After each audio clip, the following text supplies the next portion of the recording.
Hi, I'm Dr. Anitha, Senior Consultant Laparoscopic Robotic Surgeon from Yashoda High-Tech Hospital. Today, February 13th, is celebrated as a World Anemia Day. Anemia means one of the common prevalent condition in entire India, especially in our women and children. Why women and children are more prone for anemia? Every woman or a girl who enter a reproductive life start having periods or a menstrual cycle. Most of the time, during this point of time, she loses blood every month. But fortunate or unfortunate it is that our nutrition care for our adolescents are not given appropriately, due to which the loss is not being replenished.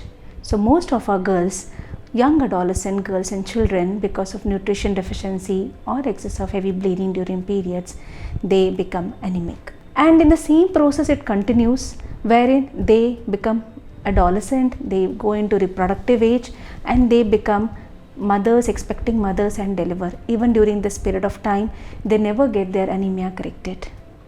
Globally, this is a very highly prevalent conditions, almost around 28 to 30%. Comparatively to our male counterpart, women have high prevalence of anemia or a very low hemoglobin in the blood. The reason may be many. The commonest actually is nutrition. Second, menstrual blood loss. Third, deworming, which we don't do most of the time. Fourth, we don't replace these losses during the delivery or postpartum period. Our main focus will go through other aspects. And fifth is that no woman till date come up and tell her symptoms unless she has become very severe anemic. The reason is very simple.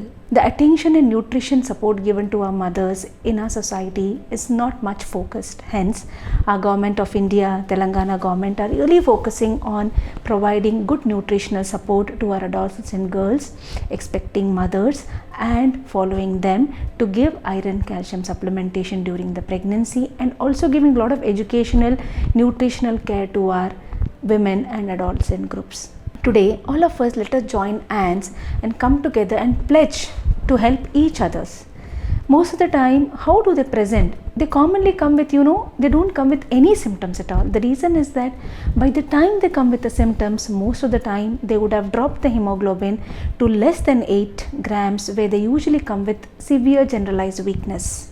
This will be the only symptoms. On detail inquiring as a doctor during the clinic, they will slowly start coming up with symptoms of heavy bleeding or heavy blood loss during the delivery, or not replacing their hemoglobins, etc., etc., etc. Normally, most of our women adults will have a hemoglobin of 11 to 11.5. It's a minimum hemoglobin level. But on a majority of the women have hemoglobin between 9 to 10, 10.5 itself.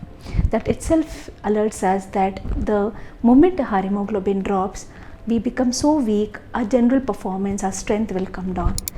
No good hemoglobin in the body will in general affect the entire system. Our work pressure, our performance will drastically come down. Every one of us need an adequate hemoglobin to sustain a routine activity itself. So most of the time you need to identify these symptoms and come to the attention of the doctor immediately. For a women and adolescent group, the simple thing, if any woman is suffering with excess of bleeding during periods, please don't neglect. Come to the attention of your gynecologist immediately. Second, if any child is not eating well, going to school, always weak, lethargic, looking pale, please bring her to the hospital, to the attention of the doctor immediately. Any women who is having multiple fibroids or an abnormal uterine bleeding, who are suffering with excess of bleeding, she is losing the blood, don't wait stating that this will dissolve and years together you lose the blood and finally land up in a blood transfusion or in our iron supplementations. Fifth, our young children and school going children are more prone for worm infestations. Every year you have to come for a follow-up and get a deworming done. Let us all pledge together today, help our young girls and women about the nutritional care, menstrual hygiene care, and care of their health related to the cause of anemia and treatment of anemia, and to bring to our notice together, help all our women to have a healthy life, so that our women are healthy, our society is healthy. Let us stop this anemia, which is very high prevalent in our society, and make our women more stronger, our girls more stronger before they enter their reproductive life. Thank you so much.